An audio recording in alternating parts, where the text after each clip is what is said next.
East বেঙ্গলের প্লেয়ারদের পা চাই, আর কিছু লাগবে না। ইস্ট বেঙ্গল প্লেয়ারদের পা চাই, আর কিছু লাগবে না। পা খেয়ে নিতে হবে শুধু। আমরা কারা?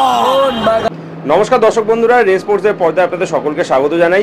এই মুহূর্তে আমরা দাঁড়িয়ে রয়েছি নেতাজি সুভাষচন্দ্র বোস আন্তর্জাতিক বিমানবন্দরে এবং আপনারা ঠিক এর আগে আমাদের প্রতিবেদনে দেখেছেন যে প্রতিবার মধ্যরাতেই কলকাতায় পা রেখেছিলেন মোহনবাগান দলের হেড কোচ হোসে মলিনা এবং তার সঙ্গে সেরচি এবং দলের অ্যাসিস্ট্যান্ট কোচ। তারা মধ্যরাতেই কলকাতায় পা রেখেছিলেন এবং সেই মতোই শুক্রবার সকালে কলকাতায় কিন্তু চলে এলেন মোহনবাগান দলের রক্ষণভাগের ফুটবলার টম অলরেড এবং তার সঙ্গে গোলরক্ষক কোচও কিন্তু আজকে টমের সঙ্গেই কলকাতায় পা দিলেন এবং দুজনেই যখন বিমানবন্দর থেকে বাইরে বেরিয়ে আসছিলেন সেই সময় জনা কয়েক মোহনবাগান সমর্থকেরা উপস্থিত ছিলেন আজকে বিমানবন্দরে এবং তাদের জয় মোহনবাগান স্লোগান দিয়ে কিন্তু তারা টম অলরেড এবং গোলকিপার কোচকে স্বাগত জানালেন। এরই পাশাপাশি আমরা দেখতে পেলাম যে টম অলরেডকে ঘিরে কিন্তু প্রত্যেকটা সমর্থকের মধ্যে সেলফি তোলা এবং তার থেকে সেই ডার্বি জয়ের একটা ইচ্ছে প্রকাশ প্রত্যেকটাই কিন্তু ছিল। এরই পাশাপাশি ইস্টবেঙ্গল ক্লাবের দিমিত্রিয়াস দিয়ামান্তাকসকেও কিন্তু রুখে দেওয়ার একটা আবদার কিন্তু প্রত্যেকটা সমর্থক টম অলরেডের কাছে করলেন।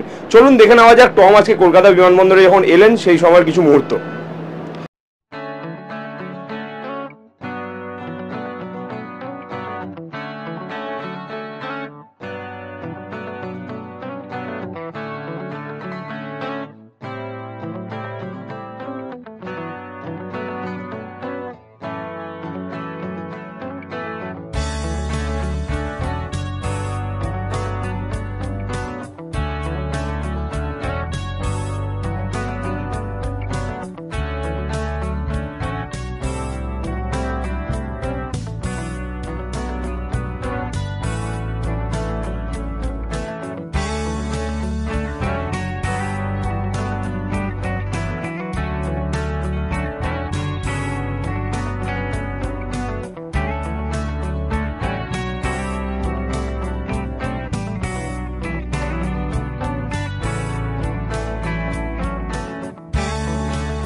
নেতাজি সুভাষচন্দ্র বোস আন্তর্জাতিক বিমানবন্দর থেকে ক্যামেরায় শুভম মণ্ডলের সঙ্গে সায়ন দে, রেস স্পোর্টস।